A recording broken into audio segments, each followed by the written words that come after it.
नमस्कार, जय हिंद। एक पीपीटी स्टोरी लिखना बहुत ही इम्पोर्टेंट भी है और बच्चे पूछते भी हैं कि सर किस तरह से लिखें कि उसका बहुत अच्छा इम्पैक्ट पड़े या एक सही स्टोरी क्या है और किस तरह से उसमें काम करना चाहिए। तो I think today I am going to cover it up. If you go till the end you will realize कि you will understand it in details कि एक स्टोरी में क्या-क्या रिक्वायरमेंट है। आई थिंक 3 चीज़ पे हम बात करेंगे आज, क्योंकि हम सिर्फ़ और सिर्फ स्टोरी राइटिंग की बात कर रहे हैं। तो 3 चीज़ राइटिंग में क्या-क्या है? पहला फॉर्मेटिंग ऑफ अ स्टोरी, दूसरा आपका इमेजिनेशन और तीसरा आप स्टोरी लिखते कैसे हो।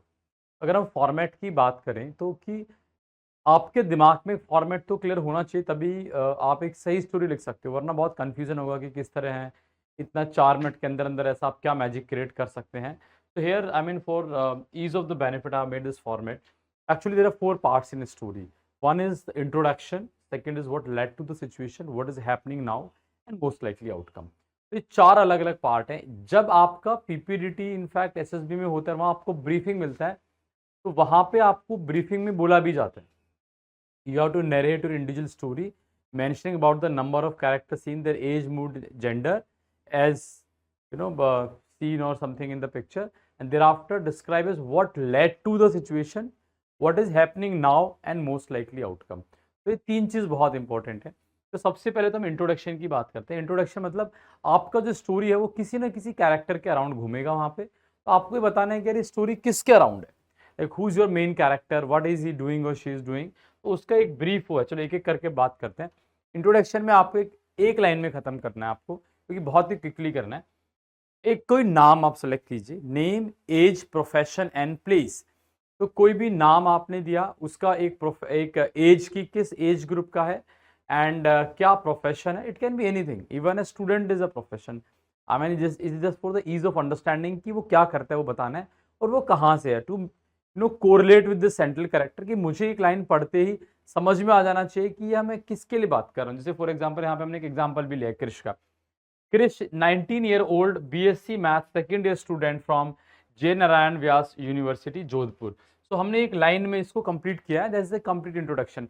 सो we have put in a name to the character, we are telling कि दिस एज ग्रुप का है, बीएससी मैथ से कर रहा है, सेकंड ईयर का स्टूडेंट है फ्रॉम सैमसो कॉलेज जोधपुर।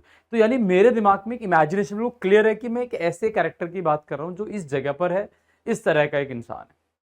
ठीक है, तो this is like only one line you can clear of. आप इसमें कुछ भी हो सकता है, आपका डॉक्टर, लॉयर, इंजीनियर, जो आपको लगे जिस तरह का। इनफैक्ट स्टूडेंट में भी बहुत सारे अलग अलग प्रोफेशन हो सकते हैं, तो जहाँ जो रिलेवेंट है to the situation and the story, वो आपको एक कैरेक्टर डिसाइड करना है।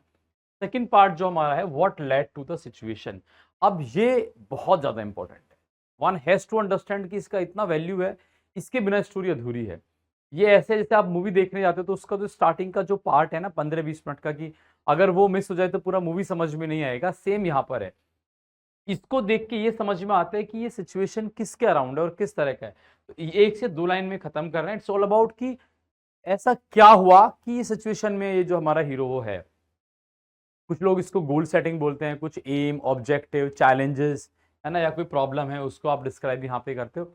तो यहाँ पे हो सकता है कि कुछ प्रॉब्लम दिखाया गया है, तो आप उस प्रॉब्लम के बारे में बात करते हो, like why he saving someone because he saw an accident, right, और maybe why he is working hard because he is a defence aspirant और समथिंग, तो इसलिए पढ़ाई कर रहा है, या वो उसको इंजीनियरिंग का कोई एग्जाम आ रहा है उसके लिए पढ़ाई कर रहा है, या फिर कोई चैलेंज है उसके लाइफ में। चैलेंज मतलब किस चीज़ को और कैसे मॉडिफाइड करना है।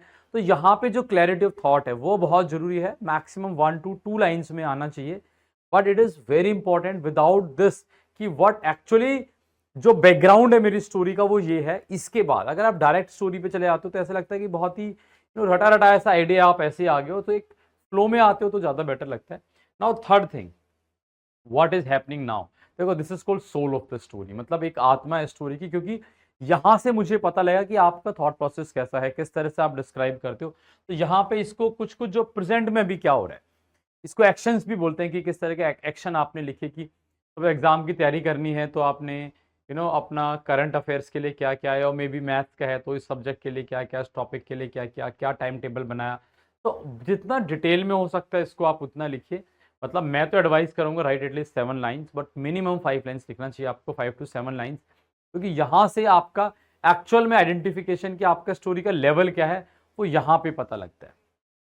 I am sure that you understand this thing. और यहाँ पे एक एक्सपोजर का भी रिक्वायरमेंट है कि एक अंडरस्टैंडिंग की क्या चाहिए। और तब अगर हम अगली बात करें तो what is the outcome. It is finally the ending of a story. When I say ending of the story, it means कि उसका आउटकम क्या निकला, कि ऐसा करने से आपको क्या मिला।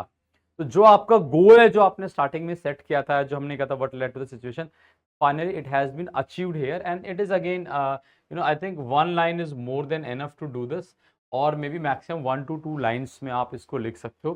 तो that is the formatting of a story. तो आई होप यू अंडरस्टैंडिंग कि फॉर्मेटिंग ये है। इससे पहले व्हेन यू स्टार्टेड पीपीटी में क्या होता है, एक यहाँ पे बॉक्स ऐसे बना होता है एंड यहाँ पे एक ऐसे लिखा होता है एक्शन। तो इस बॉक्स में आप नंबर ऑफ कैरेक्टर जो आपको दिखाई दे, अगर आपको लगता है कि 2 दिखाई दिए, एक मेल है एक फीमेल है, अगर आपको लगता है वो पॉजिटिव मूड में तो प्लस है, नेगेटिव मूड में तो माइनस है, अगर आपको लगता है कोई न्यूट्रल मूड में है तो उसमें आप सर्कल बना सकते हो, लाइक ऐसे ओ यहाँ पे बना के दिखा रहा हूँ मैं भी। एज ग्रुप सपोज किसी का 18 लगा, किसी का 17, जो आपका मेन कैरेक्टर है उसको आपने ऐसे सर्कल बना दिया। और एक्शन मतलब एक्चुअली आपका जो मेन थीम है, इसका जो टाइटल आप देना चाहोगे, that you can write down here in the action. So this is the complete formatting.